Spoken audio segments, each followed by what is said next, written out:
vous va? On va tenter. ok. Ça fera venir celles et ceux qui avaient dit oui. Voilà. Donc, on a prévu de parler de l'évaluation à distance. 2 volets, je pense. Le premier, comment est-ce qu'on évalue à distance? Et le deuxième, comment est-ce qu'on évalue la formation à distance? Qui veut se lancer là-dedans? Christian, tu as une longue expérience maintenant. Ouais. La première question me semble bien là, évaluée. En fait, la question, j'ai envie de la reformuler en 4 points. Qu'est-ce qu'on évalue? Qu'est-ce qu'on évalue? Si on se réfère au modèle de Kirkpatrick, il y a des choses faciles à évaluer à distance et d'autres peut-être un peu moins. Niveau 1, satisfaction. Bon, là, c'est simple. On a un questionnaire de satisfaction et ce n'est pas très différent de l'évaluation en présence. Niveau 2, les connaissances. Évaluation des connaissances. Et là, tu évoquais, Philippe, des outils qui sont vraiment dédiés à l'évaluation, qui sont très sophistiqués, qui permettent de faire de l'évaluation sommative, mais aussi formative avec la génération de questions aléatoires, de la récurrence, des envois, de questions de vérification. Le niveau le plus problématique pour moi, c'est le niveau 3, les transferts en situation de travail, c'est-à-dire comment on évalue que les connaissances acquises vont être utilisées en situation réelle de travail. Et là, c'est le point le plus délicat. Et le quatrième, les impacts sur la performance de l'organisation. Je ne pense pas qu'on le fasse très souvent. J'ai rarement vu une entreprise le faire vraiment. Donc, le faire à distance, certainement, il y a des moyens d'évaluer à distance, mais je pense que ça risque de nous poser un certain nombre de questions sur comment on établit le référentiel avant d'imaginer évaluer le niveau 4 de Kirkpatrick. Donc, il y a un sujet qui me tient à cœur, c'est le niveau 3, parce que pour moi, c'est sur le plan théorique le plus difficile. Les 2 autres, je vous les laisse. Moi, je coche tout juste, Christian, sur la satisfaction. Je suis très content de cette remarque. Simplement, oui, c'est une bonne question de se poser la question de l'évaluation à distance. Bon, il faudrait déjà avoir résolu celle de l'évaluation de la formation en vrai. Et donc, je crois qu'on n'est vraiment pas au bout, une fois de plus. Mais moi, il me semble qu'on a au moins autant de moyens à notre disposition avec le à distance que l'on en a avec la formation en salle, si on compare ces 2 logiques. Alors peut-être, Philippe, j'anticipe sur ta deuxième question. Peut-on évaluer à distance et puis évaluer la formation à distance? Et comme je ne suis pas compétent pour la première, je le suis peut-être légèrement un peu plus sur l'évaluation de la formation en elle-même. Et ce que je me dis, c'est que les outils qui sont à disposition aujourd'hui permettent, s'ils sont bien utilisés, si on implique un peu le management dans cette évaluation, peut-être d'avoir un regard un peu plus objectivé de l'évaluation. En tout cas, on en a les moyens. Après, c'est toujours pareil, c'est un problème de motivation, d'implication du management. Est-ce que, suite à une formation, quelle qu'elle soit, à distance ou pas, on demande au manager d'aller quelque part dans une plateforme, dans un outil, renseigner ce qu'il constate en matière de progrès et de transfert des compétences des collaborateurs qui ont été formés. Est-ce qu'il peut dire oui, c'est bien, oui, c'est mieux, oui, j'ai constaté une vraie progression de telle ou telle compétence mise en œuvre auprès de cette personne-là? C'est toujours cette problématique de motivation, mais les outils sont là, en revanche. Donc ça, c'est plutôt pas mal. Et je pense que c'est toujours difficile de faire la différence entre le niveau 3 et le niveau 4 aussi, que tu évoquais, Christian. C'est-à-dire que le transfert finalement des acquis, c'est le début de l'évaluation éventuellement de la performance aussi, quelque part. Et donc, le regard du manager, il pourrait être exploité sur ces deux axes, c'est-à-dire mesurer s'il constate effectivement qu'il y a un transfert des acquis concret, Et deuxièmement, est-ce que cette progression-là a un impact sur la performance de l'entreprise, de l'organisation, ou en tout cas du poste en lui-même? Mais les outils, je pense, sont largement là. Le problème, c'est un, motivation des managers à les utiliser. Deux, capacité à les utiliser. Trois, rigueur dans l'utilisation, parce qu'effectivement, si je le fais pour l'un, je dois le faire pour les autres. Mais on doit pouvoir objectiver de plus en plus quand même cette évaluation. Et je pense que les outils à distance permettent de faire des évaluations à distance qui sont de plus en plus performantes, ou devraient permettre. J'avais envie de vous lire un truc que j'ai reçu à 17h30 aujourd'hui. Nous avons remarqué, alors ça ne s'adresse pas ni à moi ni à mes camarades directement, c'est suite à une consultation, le traditionnel jeu de questions-réponses qui précède une sélection. Alors je ne sais pas si le rapport est très étroit avec l'évaluation, mais suite à une question, voici la réponse. Nous avons remarqué que le développement des e-learning a conduit à une forme d'uniformisation graphique et pédagogique. Les textes et les voix sont aseptisés, pour ne pas dire soporifiques, etc. Alors, aucun parti pris n'apparaît clairement en parcourant ces formations, si ce n'est celui d'éviter de choquer et d'être politiquement correct. C'est sympathique, non, comme formulation, tout ça. Je ne voulais pas aller jusqu'au bout. Vous avez vu, j'ai quand même prolongé la lecture.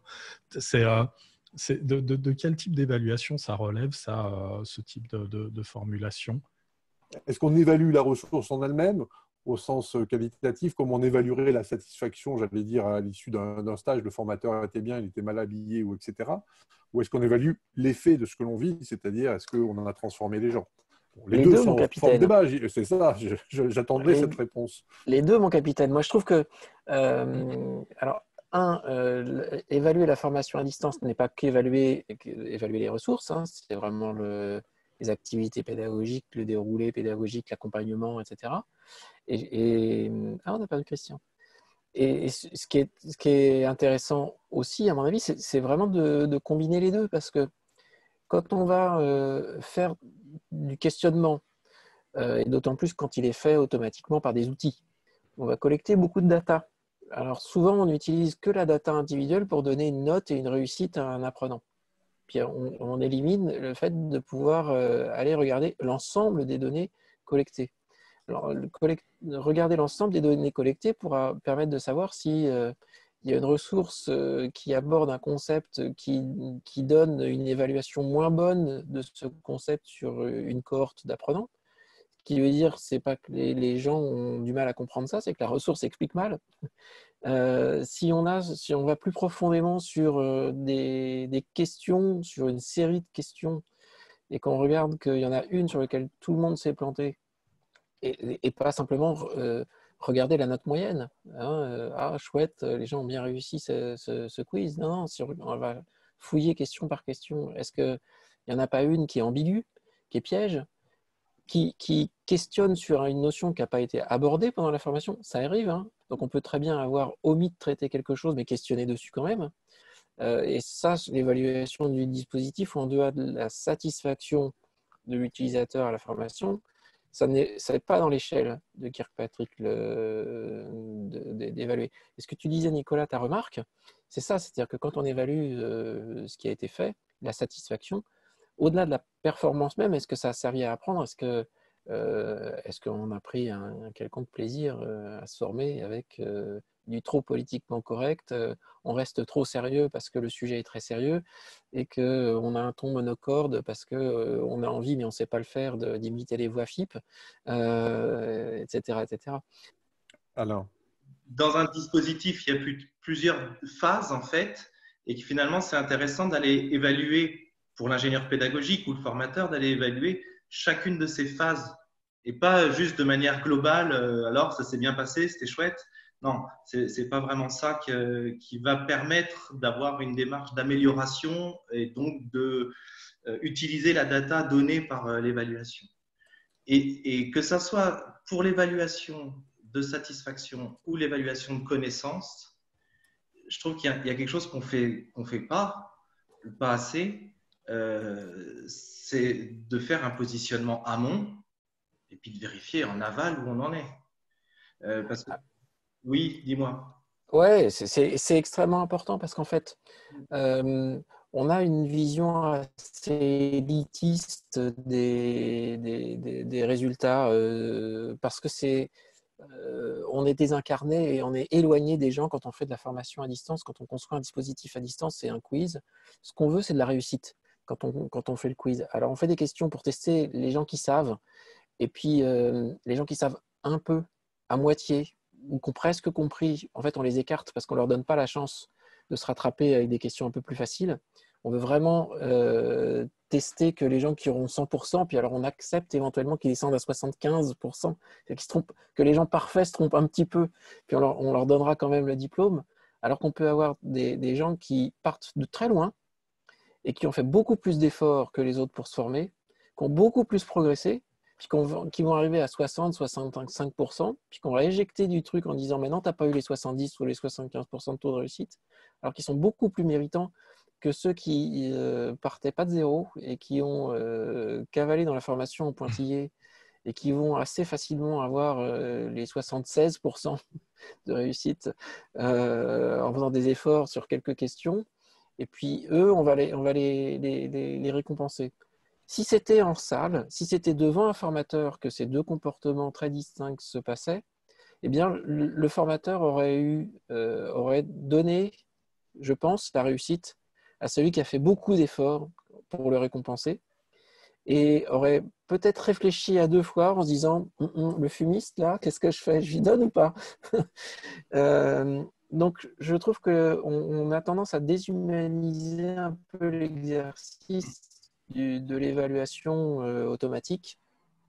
Et ce que tu dis, donc, de faire l'écart entre le niveau de début et le niveau de fin devrait pondérer largement le seuil de réussite. Oui, là, on parle quand même beaucoup de récupérer des informations, des données. Donc, on parle beaucoup de quiz. Et ça n'est qu'une forme de ce que l'évaluation peut être. Nous, les évaluations, elles revêtent plusieurs formes, mais on essaye au maximum de faire produire à l'apprenant quelque chose, un livrable sur le contenu. Et ce que tu dis est important, c'est-à-dire que le questionnement qui soit sous forme de quelque chose préparé, mais à l'oral, à la fin d'une formation avec un formateur, ou qui soit automatique, rien ne remplacera l'observation.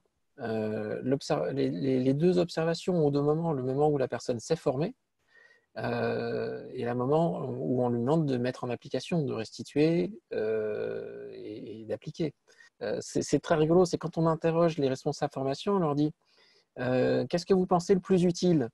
Tu vois, donc tu dis le niveau 1, 2, 3, 4 de Kirkpatrick, qu'est-ce que vous pensez être le plus utile dans l'évaluation? Alors ils te disent le 1, bon, la satisfaction, voilà. Le 2, la rétention d'informations, ouais, ça commence à être intéressant. 3, changement de comportement, ah ouais, ça, je trouve ça très utile. 4, l'impact sur l'organisation, ah ouais, ça c'est génial. Qu'est-ce que vous faites? Ben, le 1, on fait ça à mort, et pourtant c'est pas très utile. Le 2, on le fait de temps en temps. Le 3, quasiment jamais. Le 4, c'est infaisable. Alors, tu disais, Nicolas, qu'il y avait des gens qui faisaient des analyses et des remarques plutôt très critiques sur le borrowing learning, le e-learning un peu aseptisé, etc. Mais l'art de questionner, de faire des questions qui ont du sens et dont le résultat est pertinent, l'exercice est presque encore plus difficile que de transmettre la connaissance. Moi, j'aime bien essayer pour savoir si une question est pertinente ou pas, non pas de regarder comment elle est formulée, mais de regarder ce qu'on propose comme réponse. Et juste de lire les réponses proposées sans la question, on mesure à quel point le résultat de la question peut être totalement futile. Alors, je vous donne des exemples. Essayez de deviner la question d'une réponse qui serait vraie. Ouais, non, mais on peut compter toutes les portes ouvertes quand on regarde les questions qui peuvent être posées. Alors, encore plus précis, hein, quelle pourrait être la question dont la réponse serait 10? Et après, tu peux avoir des réponses qui seraient, par exemple, 10% de majoration. Ah, ça commence à... Et tu peux avoir j'aurai certainement 10% de majoration. Tu te dis, ah, j'aurai 10% de majoration parce que j'ai dépassé la date limite. Là, effectivement, tu dis, quand tu commences à proposer ça comme réponse, la réponse fournie par l'apprenant peut avoir un peu plus de sens et de pertinence pour attribuer des points que vrai ou 10. Mais bon. Et est-ce que c'est pas juste révélateur de la place qu'on laisse à l'évaluation aujourd'hui? Oui, C'est plus que ça même, c'est révélateur de la place qu'on laisse à la formation. C'est-à-dire que le fait de ne pas vouloir ou pas savoir ou pas se prendre le temps pour évaluer, se dire c'est trop compliqué finalement, c'est simplement parce que la formation, ce que l'on vise, c'est avoir formé.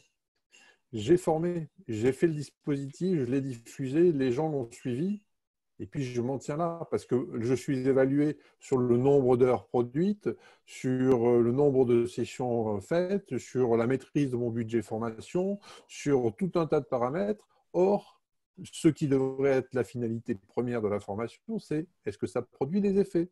Est-ce que oui, on peut mesurer ça? Ah ben non, c'est trop compliqué, le ROI. Christian, tu vas intervenir, j'imagine. Oui, je voulais juste prolonger ce que tu étais en train de dire concernant ce qu'on regarde effectivement, ce qu'on mémorise en termes d'évaluation, c'est des données quantitatives sur le suivi, le temps passé, etc.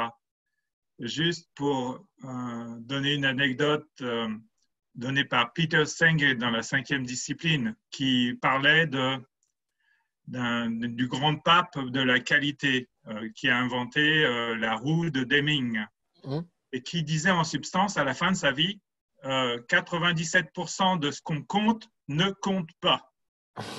C'était sa conclusion à 85-90 ans. Cet homme qui a remis sur pied le Japon en introduisant les méthodes qualité, qui a fait que le Japon a dépassé très vite les États-Unis en termes de qualité de ses produits, disait à la fin de sa vie, on compte des choses, mais qui ne comptent pas. Qu'est-ce qu'on évalue? Et je boucle avec toi, Philippe. Effectivement, c'est la place de la formation dans l'esprit des entreprises en France. Il y a des pays où elle a plus de valeur. En France, effectivement, c'est un truc, bon, il faut cocher la case, quoi. Quand on est à distance, c'est marrant. J'en parle comme ça de cette question parce qu'elle m'a toujours semblé bizarre, la question de l'évaluation à distance. C'est vraiment la question la plus chelou du digital learning depuis les débuts du digital learning. C'est le truc, depuis 25 ans, on dit comment on évalue à distance. C'est la question en fait qui déjà en soi porte en elle-même le révélateur de ce qu'est l'évaluation à distance, c'est-à-dire qu'on pose de toute façon la même question exactement dans les mêmes termes depuis 25 ans. C'est-à-dire que même la question n'a pas évolué. C'est que souvent, l'évaluation, c'est le parent pauvre de la conception pédagogique. C'est vraiment le truc qu'on fait à la fin. On se dit, ouais, une fois qu'on en aura fini, on fera le quiz. On fera l'éval. On ne t'envoie pas les questions. Si, il y a même des gens qui se sont posés largement la question. Nicolas, tu nous as partagé dans un document un truc qui m'a rappelé ce que j'avais pu voir précédemment, c'est l'alignement pédagogique défini par John Biggs, qui dit qu'il faut qu'il y ait un alignement entre les objectifs pédagogiques, les activités d'apprentissage et les modalités d'évaluation. C'est vrai que si ce n'est pas aligné, tout ça, on fait des vrais, on fait des faux, on fait des 10, parce qu'à la fin, vite fait, il faut évaluer. Et donc, on fait des paraphrases de ce qui ont été vu pendant la formation et on teste principalement la mémoire. C'est parfois un parti pris, hein, même Philippe, si je peux rebondir sur ta remarque. J'ai parfois utilisé le quiz, non pas pour évaluer, mais pour poursuivre l'intention de formation. C'est qu'on dissocie la conception du parcours et des contenus de la conception des... Pire, on isole l'évaluation de la formation, c'est-à-dire qu'elle arrive après qu'on se soit formé en un bloc. Alors que ça serait tellement plus facile, dans ce fameux principe d'alignement, de réfléchir en même temps qu'on est en train de faire le parcours et le cours en modalité d'évaluation.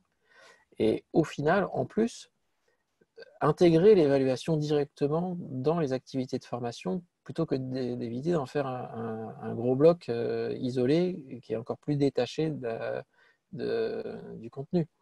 Pour revenir à l'évaluation formative, et j'irai dans le sens que tu évoquais, Alain, c'est-à-dire avoir des questions pertinentes par rapport au sujet.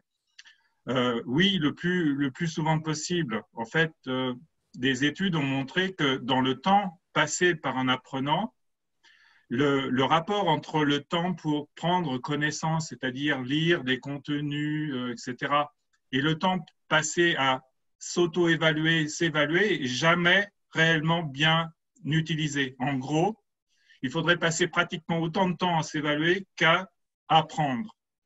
Donc, tout milite pour avoir une évaluation incorporée au parcours et la plus fréquente possible par rapport au grain qu'on aura acquis par rapport aux unités élémentaires d'apprentissage. On peut aussi le faire évaluer par le formateur, bien sûr, ou le coach, mais aussi on peut utiliser l'évaluation par les pairs, non? Et dire, vous êtes 5 dans mon groupe, je ramasse les copies, je les redistribue de façon aléatoire et puis faites le boulot. Et cette évaluation-là, elle est intéressante parce que généralement, on s'aperçoit qu'ils sont pratiquement plus durs entre eux que ne l'est le maître avec eux. Elle est intéressante parce qu'ils vont donner un feedback sur ce qu'ils ont compris. Elle est intéressante parce qu'ils vont s'être repenchés sur le contenu qu'ils sont censés avoir acquis ou traduit dans l'étude de cas de leur côté. Donc, en fait, on a un double enrichissement du système. D'abord, une dynamique collective et puis en même temps, une révision, pour reprendre l'ancrage dont tu parlais, Alain, vraiment un renforcement de l'ancrage. Sauf toutes choses étant égales par ailleurs, s'il n'y a pas trop de conneries dans les travaux qui ont été produits par chacun d'entre eux. Toutes ces stratégies-là me semblent plus intelligentes que de faire des quiz automatisés qui vont porter sur, comme disait Philippe tout à l'heure, la mémorisation, point. Et on n'arrive même pas à la compréhension. On reste au niveau connaissance, mémorisation, pour peu que les questions arrivent dans le même ordre et avec la même formulation qu'au cours de la formation, on se souviendra juste que c'était au milieu qu'il fallait cocher. Tout ce qui va permettre de passer dans les étages supérieurs, c'est-à-dire l'application, comment je vérifie par le biais d'un écrit qualitatif que la personne est capable d'appliquer une règle de 3, par exemple, que sais-je, dans un calcul simple. Ouais. Alors que la distance me permet de favoriser des évaluations, des auto-évaluations, des évaluations entre pairs, qui soient nettement déjà plus présentes et que ce soit véritablement inscrit dans le parcours de formation à distance, là où on le faisait effectivement à l'arrache. Hein. Il y en a... Vrai. Non. Vrai. Vous allez bien?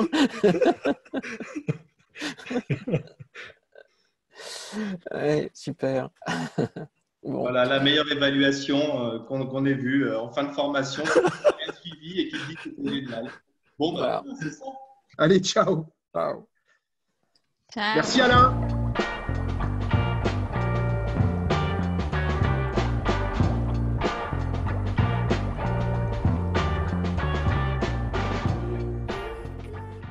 Bon, maintenant, je l'avais dit, hein, c'est l'Eurovision, donc je remets les points, j'évalue.